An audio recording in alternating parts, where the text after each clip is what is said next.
Hello guys, मेरा नाम है अनुज। आज हम बात करने वाले हैं इलेक्शंस के बारे में कि इलेक्शंस में सीट्स क्या होती हैं और एमएलए कौन होते हैं और ये सांसद क्या होता है और ये जो हमारी उंगलियों में इंक आपने देखा होगा लगाया जाता है वो होता क्या है और कितने दिन तक रहता है।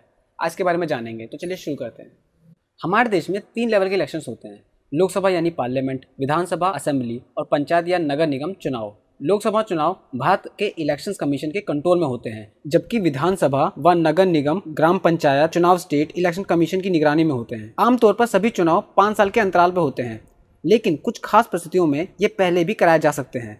अब जानते हैं लोकसभा चुनाव के बारे में। इसे जनरल इलेक्शन भी कहा जाता है और इसे पार्लियामेंट इलेक्शन भी कह सकते हैं आप लोग। पार्लियामेंट इलेक्शन में कुल 543 लोकसभा सीटों के लिए वोट डाले जाते हैं। लोकसभा के लिए सबसे ज्यादा यूपी में 80 और सबसे कम सिक्किम, नागालैंड और मिजोरम में एक एक सीट के लिए चुनाव कराए जाते हैं। जो लोग चुने जाते हैं उन्हें एमपी यानी मेंबर ऑफ पार्लियामेंट या सांसद कहते हैं। जिस पार्टी या ग्रुप को आधी से ज्यादा यानी 272 प्लस सीटें मिलती हैं वह सरकार बनाता है। सरकार के मुखिया को प्राइम मिनिस्टर कहते हैं।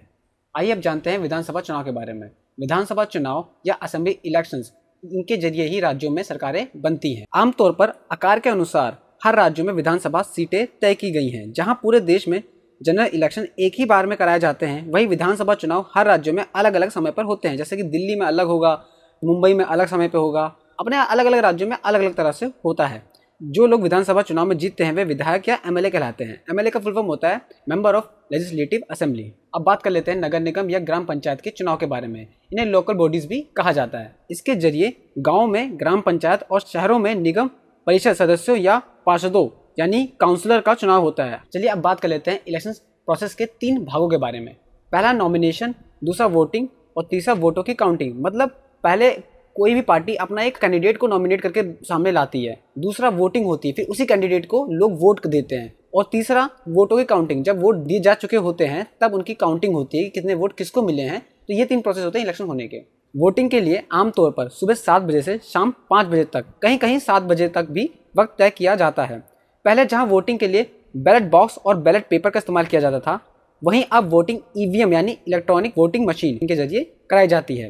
वोट डालने के बाद बूथ के अंदर वोटर की उंगली पर इंक का निशान लगाया जाता है ताकि एक वोटर एक ही वोट डाल पाए। इसे इलेक्शन इंक या फॉस्फोरिक इंक कहा जाता है। वायलेट कलर की यह इंक आसानी से नहीं छूटती, लेकिन यह परमानेंट भी नहीं होती। आमतौर पर इस इंक का निशान स्किन पर 3 से 4 दिन तक रहता है और नाखून पर 2 से 4 हफ्तों तक रहता है।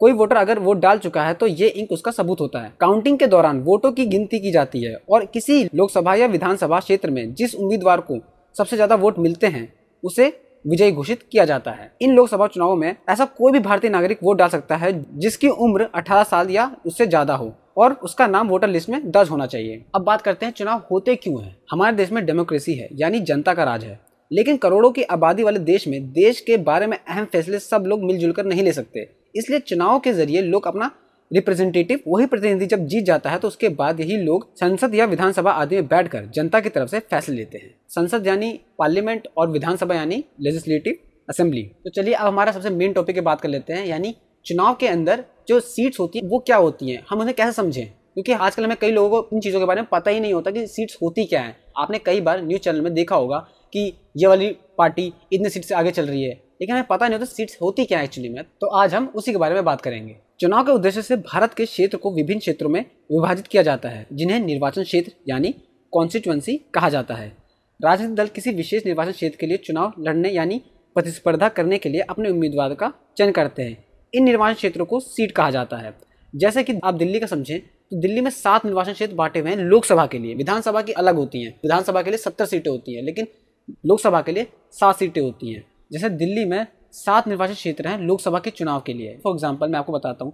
पहला है हमारा दिल्ली से चांदनी चौक, फिर है दूसरा हमारा नॉर्थ ईस्ट दिल्ली, तीसरा हमारा ईस्ट दिल्ली, चौथा हमारा न्यू दिल्ली, 5वां हमारा नॉर्थ वेस्ट दिल्ली और छठा हमारा वेस्ट दिल्ली और 7वां हमारा साउथ दिल्ली। तो ये 7 हमारे निर्वाचन क्षेत्र हैं यानी कॉन्स्टिट्यूंसी है लोकसभा के चुनाव के लिए। विधानसभा चुनाव के लिए 70 सीटें होती हैं, वो अलग होती हैं, और लोकसभा के लिए 7 सीटें होती हैं वो अलग होती हैं। तो इन्हीं निर्वाचन क्षेत्रों को सीट्स कहा जाता है। अगर किसी पार्टी का प्रतिनिधि एक निर्वाचन क्षेत्र में चुनाव जीतता है तो इसका मतलब है कि वह एक पार्टी ने एक सीट जीती है। लोकसभा चुनाव के लिए पूरे भारत को 543 निर्वाचन क्षेत्रों में यानी कॉन्स्टिट्यूएंसी में, जिन्हें संसदीय निर्वाचन क्षेत्र कहा जाता है, इसमें विभाजित किया गया है। इसका अर्थ है कि लोकसभा में 543 सीटें हैं। चुनाव के लिए भारत को अलग अलग निर्वाचन क्षेत्रों में विभाजित करने का कारण यह था कि प्रत्येक निर्वाचन क्षेत्र की आबादी लगभग समान होनी चाहिए। अब मैं आपको उत्तर प्रदेश का एग्जांपल लेके बताता हूँ। उत्तर प्रदेश में 80 संसदीय क्षेत्र यानी ये वाले क्षेत्र लोकसभा के चुनाव के निर्वाचन क्षेत्र हैं। यदि कोई राजनीतिक दल यूपी में 60 सीटें जीतता है लोकसभा की, तो इसका मतलब है कि उसने यूपी में 80 में से 60 निर्वाचन क्षेत्रों में चुनाव जीत लिया है लोकसभा का। इस प्रकार उसने बहुमत हासिल कर लिया। यही हाल राज्य की विधानसभा चुनाव का भी है। प्रत्येक राज्य में संसदीय निर्वाचन क्षेत्रों के साथ साथ यानी कि जो लोकसभा के चुनाव के जो क्षेत्र बांटे गए हैं उनके साथ साथ राज्य में विधानसभा चुनाव के लिए निर्वाचन क्षेत्र भी होते हैं। लोकसभा में जीतने के लिए एक पार्टी को बहुमत हासिल करना होता है, यानी जब उसने कुल सीटों यानी 543 में से मतलब 543 का आधा लगभग 271 होता है, इसमें एक जोड़ने पर आपको 272 मिलते हैं, जो कि सरकार बनाने के लिए सबसे इम्पोर्टेंट नंबर है। अब संसदीय क्षेत्र में यानी लोकसभा के लिए जीतने वाले उम्मीदवार को संसद सदस्य यानी MP यानी मेंबर ऑफ पार्लियामेंट कहा जाता है, और राज्य विधानसभा क्षेत्र में जीतने वाले उम्मीदवार को यानी राज्य विधानसभा क्षेत्र में जीतने वाले उम्मीदवार को विधानसभा सदस्य यानी MLA यानी मेंबर ऑफ लेजिस्लेटिव असेंबली कहा जाता है। तो आई होप आपको ये वीडियो पसंद आई होगी। ऐसे इंफॉर्मेटिव वीडियोस के लिए please subscribe my channel. Thank you.